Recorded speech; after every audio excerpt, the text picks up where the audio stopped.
இந்த பிப்ரவரி மாதம் 5ஆம் தேதி வியாழக்கிழமை நீங்க நல்லா இருப்பீங்க. ரொம்ப ரொம்ப நல்லா இருப்பீங்க.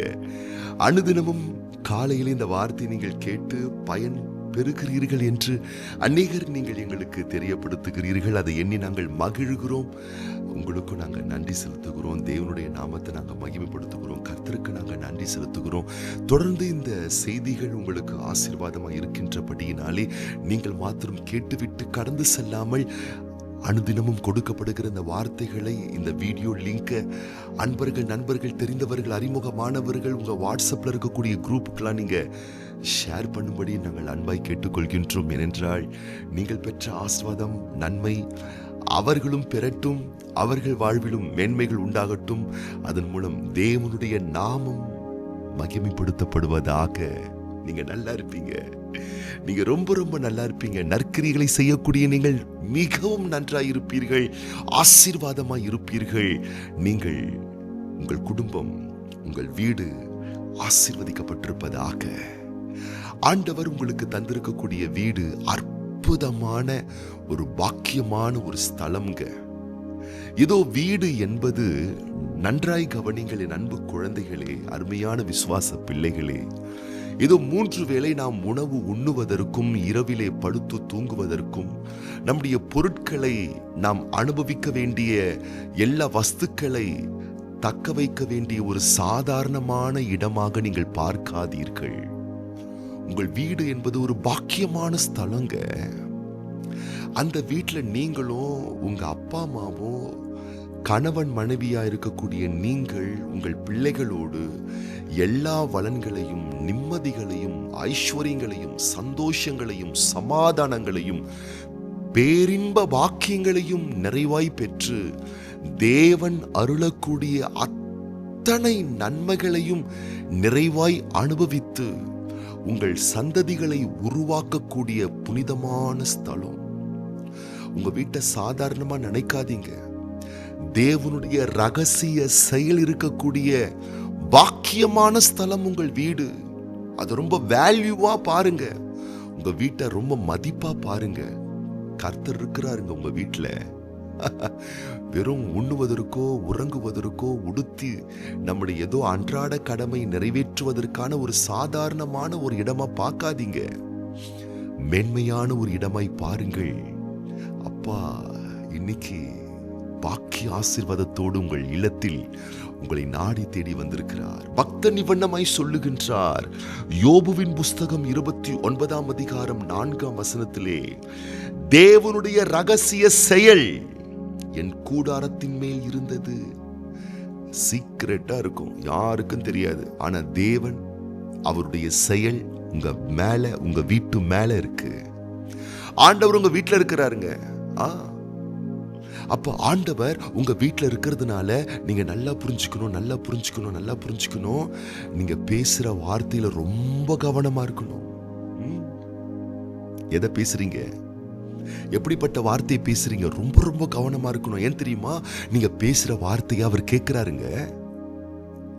கர்த்தருக்கு பயப்படுகிறவர்கள், நீங்க கர்த்தரை கனப்படுத்துகிற குடும்பம். அதனாலதான் இந்த வார்த்தையை நீங்க இந்த காலையில கேட்டுட்டு இருக்கீங்க. இல்லைன்னா நீங்க நிச்சயமா கேட்க வாய்ப்பே இல்லை. கர்த்தரை அறிந்த என் அன்பு தேவ பிள்ளையே, தேவனை நேசிக்கிற தேவ பிள்ளைகளே, நீங்க பேசுற ஒவ்வொரு வார்த்தையும் ஆண்டவர் கவனமா கேட்கிறாருன்னு வேதம் திட்டவட்டமாய் போதிக்கின்றது. அப்படி நீங்க பேசுற வார்த்தை அவர் கவனமா கேட்கும் போது நீங்க எப்படிப்பட்ட வார்த்தையை பேசுறீங்க? ஏன்னா நல்லா கவனிக்கணும். நீங்க பேசுற வார்த்தை தான் பல நல்ல விஷயங்களை கட்டவிழ்க்கிறது. நீங்கள் பேசக்கூடிய மோசமான விஷயங்கள் தான் பல ஆசீர்வாதங்களை தடை செய்கின்றது. ஆகவேதான் தேவனுடைய வாக்கிய வண்ணமாய் சொல்லுகின்றது, கெட்ட வார்த்தை ஒன்றும் உங்கள் வாயிலிருந்து புறப்பட வேணாம். எதிர்மறையான பேச்சு, பாதிக்கக்கூடிய பேச்சு, மோசமான பேச்சு, நம்பிக்கை இல்லாத பேச்சு, அவநம்பிக்கையான பேச்சு, அசுத்தமான பேச்சு வீட்டுல பேசாதீங்க. நல்ல வார்த்தையே இருக்குமேயானால் பேசக்கூடிய உங்க பிள்ளைங்களுக்கு, நீங்க பேசுறத கேட்கக்கூடிய உங்க பிள்ளைகளுக்கு, நீங்க பேசுறத கேட்கக்கூடிய உங்க மனைவிக்கு, நீங்க பேசுறத கேட்கக்கூடிய உங்க கணவனுக்கு, நீங்க பேசுறத கேட்கக்கூடிய உங்க அப்பா அம்மாவுக்கு பிரயோஜனமா இருக்குமேயானால் அப்படிப்பட்ட நல்ல வார்த்தையை பேசுங்க. ஏன்னா அது அப்படியே பலிக்கும். பொல்லாத வார்த்தையை பேசாதீங்க. ஏன்? அது கூட பழிச்சிரும். நீங்கள் அனுமதிப்பது அனுமதிக்கப்படும், அனுமதி மறுப்பது அனுமதி மறுக்கப்படும், கட்டுறது கட்டப்படும், கட்டவிழ்ப்பது கட்டவிழ்க்கப்படும். கவனமா பேசுங்க. அவன் சொன்னபடியே ஆகும் என்று வேதம் சொல்லுகிறது. ஐயோ போயிருச்சே, ஐயோ இழந்துட்டேனே, ஐயோ இப்படி ஆயிருச்சே, ஐயோ இப்படி முடிஞ்சிருச்சே, அவநம்பிக்கையாவே பேசிட்டு இருக்காதீங்க கர்த்தருடைய குழந்தைகளே. ஒரு 10 ரூபா காணாம போயிருச்சுன்னா கூட இப்படி சொல்லுங்க, ஐயோ 10 ரூபா காணாம போயிடுச்சு அப்படின்னு சொல்லாதீங்க, 10 ரூபாவோட போச்சேன்னு சொல்லுங்க. ஐயோ இது இப்படி முடிஞ்சு போச்சேன்னு சொல்லாதீங்க, இதோட முடிஞ்சு போச்சே. பேசுறதுல கூட விசுவாசமா பேசுங்க, பேசுறதுல கூட நம்பிக்கையா பேசுங்க, பேசுறதுல கூட கற்ற மாதிரி பேசுங்க. சொற்கள் கற்கள். ஆமாங்க, சொற்கள் கற்கள். அது கட்டவும் செய்யும், காயப்படுத்தவும் செய்யும். அப்போ அந்த சொற்களை வச்சு கற்ற மாதிரி பேசுங்க, காயப்படுத்துற மாதிரி பேசாதீங்க. உங்க உணர்ச்சிகளை, உங்க வீட்டில் இருக்கக்கூடியவர்களுடைய உணர்வுகளை காயப்படுத்துற மாதிரி பேசாதீங்க, கற்ற மாதிரி பேசுங்க. கர்த்தர் இருந்துகிட்டு என்ன பண்றாரு உங்க வீட்டில்? நீங்க சொல்றதுக்கெல்லாம் ஆமீன் சொல்லிட்டு இருக்காரு அவரு. அப்படி ஆக கடவுது. நீங்க சொல்றதெல்லாம் அப்படியே ஆகும், நீங்க சொல்றதெல்லாம் அப்படியே நடக்கும், நீங்க சொல்றதெல்லாம் அப்படியே உண்டாகும். அதனால நல்ல காரியம் நடக்கணுமா உங்க வீட்டுல, உங்க பிள்ளைங்க வாழ்க்கையில நல்ல விஷயம் நடக்கணுமா அப்படின்னு சொன்னா, நல்ல காரியம் உங்க வீட்டுல நடந்ததுக்கு அப்புறமா நல்ல காரியத்தை பேசாதீங்க. உலகத்திலே பூமியிலே வெளிச்சம் வந்ததுக்கு அப்புறமா வெளிச்சம் உண்டாக கடவுதுன்னு சொல்லல, இருள் இருக்கும் போதே சொல்றாரு வெளிச்சம் உண்டாக கடவுதுன்னு. வந்ததுக்கு அப்புறம் பேசுறது இல்ல, வர்றதுக்கு முன்னாடியே நல்ல விஷயத்தை பேசுறது. கவனமா பேசுங்க, வெற்றியை பேசுங்க, உயர்வை பேசுங்க, புனிதத்தை பேசுங்க, வாழ்த்துக்களை பேசுங்க, பலத்தை பேசுங்க, கனிவா பேசுங்க, கருணையா பேசுங்க, விசுவாச வார்த்தையை பேசுங்க. பக்தி விருத்தி உண்டாகும், ஆண்டவருடைய ஆசீர்வாதம் தங்கி இருக்கும். பொல்லாத வார்த்தை, அவநம்பிக்கையான வார்த்தை, பாதிக்கக்கூடிய வார்த்தை தவிர்த்து விடுங்கள். உங்கள் வீடு நன்றாயிருப்பது தானே உங்களுடைய ஆசை, விருப்பம், எதிர்பார்ப்பு. அப்ப அங்க உட்கார்ந்து கெட்ட பேச்சு பேசாதீங்க. ஏன்னா கெட்ட பேச்சு, கெட்ட வார்த்தை கெட்ட வாழ்க்கையை தரும். நல்ல பேச்சு, நல்ல வார்த்தை நல்ல வாழ்க்கையை தரும். வீட்டில் உட்காந்துக்கிட்டு நல்ல வார்த்தையை பேசுங்க, நல்ல பேச்சை பேசுங்க, அது நல்ல வாழ்க்கையை தரும். மற்றவங்களை பத்தி பேசினா கூட நல்ல விதமா பேசுங்க, தப்பு தப்பா பேசாதீங்க, கேவலமா பேசாதீங்க, குற்றம் சாட்டுற மாதிரி பேசாதீங்க. அது அவங்கள பாதிக்க போறதில்ல, நம்மையும் நம்முடைய வீட்டையும் நம்முடைய வீட்டில் இருக்கக்கூடிய சூழலையும் தான் அது பாதிக்கும். பலமான வாக்குகளை பேசுங்கள். தேவன் உங்கள் வீட்டில் இருக்கிறார். நீங்க வீட்டில் நிம்மதியா இருக்கணுங்க. சாப்பாடு இருந்தா மட்டும் போதாது, வீட்டில் நீங்க ஆரோக்கியமா இருக்கணும். வீட்டில் வெறும் காசு பணம் இருந்தா மட்டும் போதாது, வீட்டில் சந்தோஷம் இருக்கணும். நீங்களும் உங்கள் பிள்ளைகளும் உங்களுடைய பேர பிள்ளைகளும் வீட்டில் நிம்மதியா சந்தோஷமா மகிழ்ச்சியா ஆனந்தமா இருக்கணும். அப்போ அப்படிப்பட்ட வார்த்தை பேசுங்க. அது அப்படியே நடக்கும், அப்படியே ஆகும், அது அப்படியே முடியும்.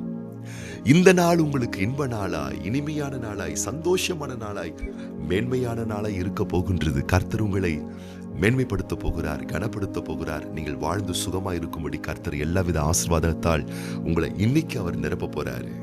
அது போலவே இன்றைக்கு பிறந்த நாள் காண்கின்ற அன்பு சகோதரி ஆர் உமா மகேஸ்வரி, அன்பு பிள்ளைகள் ஏபி ஆண்ட்ரூ ஜோனத்தான், அன்பு மகள் எம் கீர்த்தி, அது போலவே இன்னைக்கு திருமண நாள் காண்கின்ற brother Christopher Swaminathan, sister M Catherine Kannagi தம்பதியார், நம்முடைய அன்பு சகோதரர் தினேஷ் கண்ணன், சிஸ்டர் சிந்தியா தம்பதியார். இன்னைக்கு அவங்க திருமண நாள் காண்றாங்க. இவங்களுக்காக நம்ம ஜெபம் பண்ண போறோம். கண்களை மூடி நம்ம ஜெபம் பண்ணலாமா? பரலோக பிதாவே, இந்த பிப்ரவரி மாதம் 5ஆம் தேதி வியாழக்கிழமை இந்த காலையிலே இந்த வார்த்தை கேட்டுக்கொண்டிருக்கக்கூடிய ஒவ்வொரு பிள்ளைகளுடைய வாழ்வு செழிக்க, துளிர்க்க, வெற்றிக்கான உம்முடைய ஆசீர்வாதங்களால் நீர் நிரப்புவீராக. உம்முடைய பிள்ளைகள் வாசம் பண்ணுகிற வீடு அது ஒரு ஆசீர்வதிக்கப்பட்ட பாக்கிய ஸ்தலம் அல்லவா? தேவனுடைய ரகசிய செயல், உம்முடைய ஆசீர்வாதங்கள் நீர் உம்முடைய பிள்ளைகளுடைய வீட்டிலே இருக்கின்றீர் அல்லவா? ஆம் தகப்பனே, அவரவர்கள் தங்கள் வீடுகளிலே வேண்டாத பேச்சுக்கள், துஷ்ட பேச்சுக்கள், கெட்ட பேச்சுக்கள், அவநம்பிக்கையான பேச்சுக்களை பேசுவதை தவிர்த்துவிட்டு பக்தி விருத்திக்கு ஏதுவான பேச்சுக்கள், விசுவாசமான பேச்சுக்கள், நன்மையான பேச்சுக்கள், நம்பிக்கையான பேச்சுக்கள், தேவன் கிரியை செய்வதற்கு ஏதுவான வளமான பேச்சுக்களை பேசுவதற்கு ஏதுவான கிருபைகளை நீருமுடைய பிள்ளைகளுக்கு தந்து கனப்படுத்தி ஆசீர்வதிக்க வேண்டுமென தேவனே உடைய உன்னதமான கரத்திலே உடைய பிள்ளைகளை அர்ப்பணித்து ஒப்பு கொடுத்து மனதார வாழ்த்தி நாங்கள் ஆசீர்வதிக்கிறோம். இன்றைக்கு பிறந்த நாள் காண்கின்ற, இன்றைக்கு திருமண நாட்கள் காண்கின்ற அன்பான பிள்ளைகளுக்காக நாங்கள் வேண்டிக் கொள்கின்றோம். தேவனே வலக்கரம் நீட்டி பிள்ளைகளை தொட்டு ஆசீர்வதிப்பீராக. வாழ்நாளெல்லாம் உடைய பிள்ளைகள் களி கூர்ந்து மகிழ்ந்திருக்கும்படிக்கு தேவனே உடைய வளமான புதிய மேன்மை மிகுந்த கிருபைகளை நீருமுடைய பிள்ளைகள் வாழ்க்கையிலே சம்பூர்ணமாக தந்து கனப்படுத்தி ஆசீர்வதிப்பீராக. உம்முடைய வருகை வருமட்டும் இதுபோல் இன்னும் அநேக மகிழ்ச்சியும் சந்தோஷமான பிறந்த நாட்களை, மங்களகரமான திருமண ஆண்டுகளை உடைய பிள்ளைகள் காண வேண்டும் என நாங்கள் வாழ்த்தி அர்ப்பணித்து ஒப்பு கொடுத்து ஆசீர்வதித்து இயேசு கிறிஸ்துவின் ஆசீர்வதிக்கப்பட்ட நாமத்தினாலே ஜெபிக்கிறோம் எங்கள் நல்ல பிதாவே. ஆமீன், ஆமீன், ஆமீன். நீங்க இன்னைக்கு ரொம்ப நல்லா இருப்பீங்க.